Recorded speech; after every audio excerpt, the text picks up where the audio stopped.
Olá a todos, eu me chamo Linda Gabriela, sou estudante de jornalismo da Universidade de Taubaté. A minha pesquisa ela foi realizada sob a orientação da professora Viviane Fushimi e a gente falará sobre a desinformação durante a pandemia.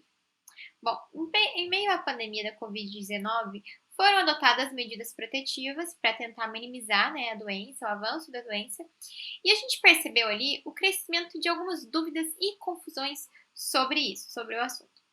Nesse contexto, a situação ela se agravou no Brasil e a mídia ela está travando uma luta muito grande contra as fake news e o fenômeno conhecido como pós-verdade. O que é a pós-verdade?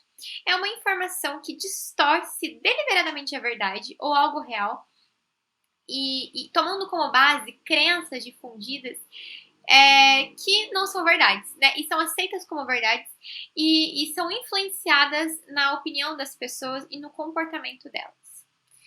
Toda essa instabilidade social causada pela pandemia e a busca por cada vez mais informações provocou um agravamento de outro fenômeno que ele já era conhecido, mas durante a pandemia ele ficou muito mais conhecido que a infodemia.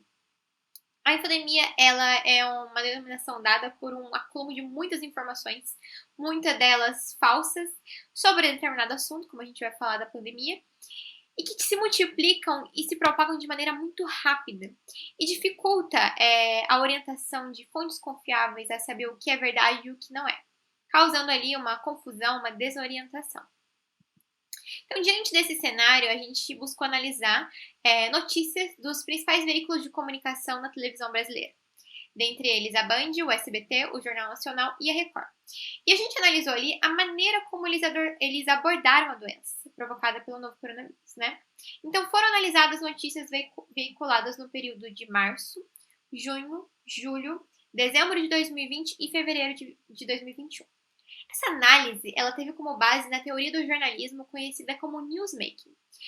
O newsmaking ele promove que durante a produção de uma notícia, os critérios que têm que ser avaliados são a noticiabilidade, a sistematização e a apuração daquela notícia. Então, com essa análise, a primeira coisa que a gente percebe é a confusão com os termos coronavírus, Covid-19 e o novo coronavírus. Isso ficou um pouco confuso porque alguns veículos de comunicação chamaram a doença de coronavírus. Então, as pessoas não sabiam se coronavírus, novo coronavírus e Covid-19, qual era a diferença entre os três. Também a gente percebeu uma confusão ali nos termos epidemia e pandemia.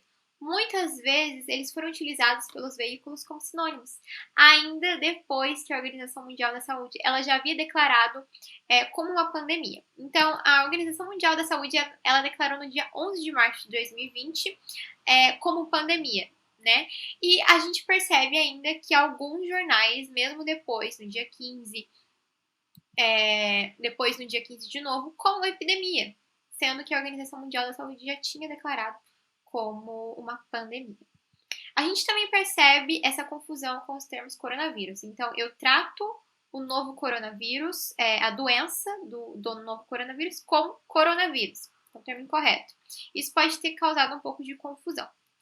A gente também percebe umas desavenças do governo com a imprensa, sobre questões como o isolamento social, por exemplo. Então, as pessoas que apoiavam o governo, elas ficavam divididas entre ouvir o que o governo estava falando, e as pessoas que apoiavam a imprensa, elas ficavam divididas entre ouvir a imprensa. Então, de um lado, eu vou ouvir a imprensa, de outro, eu vou ouvir o que o governo fala. Os dois estão em lados opostos, eles estão dizendo coisas opostas. Outras contradições que a gente percebe no período de junho e julho são os novos sintomas, as novas variantes. Ficou um pouco confuso sobre quantos sintomas são, porque foram sendo descobertos novos sintomas. Então, não se sabia se aquele sintoma era, não era, quantos sintomas são, as sequelas, e aquela orientação se eu devo procurar um médico ou não. As pessoas ficaram divididas. Bom, porque alguns veículos diziam assim, se você tiver com sintomas, não vá ao médico. Trate, fique ali de quarentena, fique ali. E se você tiver os sintomas, vai ao médico. Ou outros veículos ainda diziam, só compareça ao hospital se você estiver com falta de ar. Se não, se você for para o hospital, você corre o risco de ficar contaminado. Então, peraí, o que eu vou fazer? Eu vou para o hospital, eu fico em casa, o que eu faço? Isso ficou um pouco confuso. As pessoas estavam muito desinformadas por causa desse excesso de informação. Houve ali uma incapacidade de processar tudo o que estava acontecendo. E também a gente pode perceber uma falta de uma comunicação pública eficiente. Por exemplo, muito se falou sobre usar máscara, lavar as mãos, mas pouco se falou sobre como lavar as mãos. Quantas vezes eu preciso lavar as mãos por dia? E as pessoas, elas também frisavam mais no álcool em gel do que no lavar as mãos. Então, é mais importante passar álcool em gel do que lavar as mãos. As máscaras. Tudo bem, eu tenho que usar máscara, mas qual que é a maneira correta de usar a máscara? Quantas máscaras eu tenho que usar por dia? Como eu vou lavar a minha máscara, né? As questões como sequelas, novas variantes, testes mais eficazes, eles foram abordados de diversas formas nos jornais e de formas tão variadas que isso pode ter feito as pessoas ficarem confusas e desinformadas. Então, a conclusão que a gente chega é que a forma como ocorreu a seleção dessas notícias e a forma como ela foi abordada pode ter sido motivo das pessoas irem em busca por mais informações. Então, eu não estou entendendo o que está acontecendo. Cada jornal, um veículo diz uma coisa, outro veículo diz outra. Então, eu vou buscar mais informação, e buscar mais informação, e buscar mais informação para que eu entenda o que está acontecendo.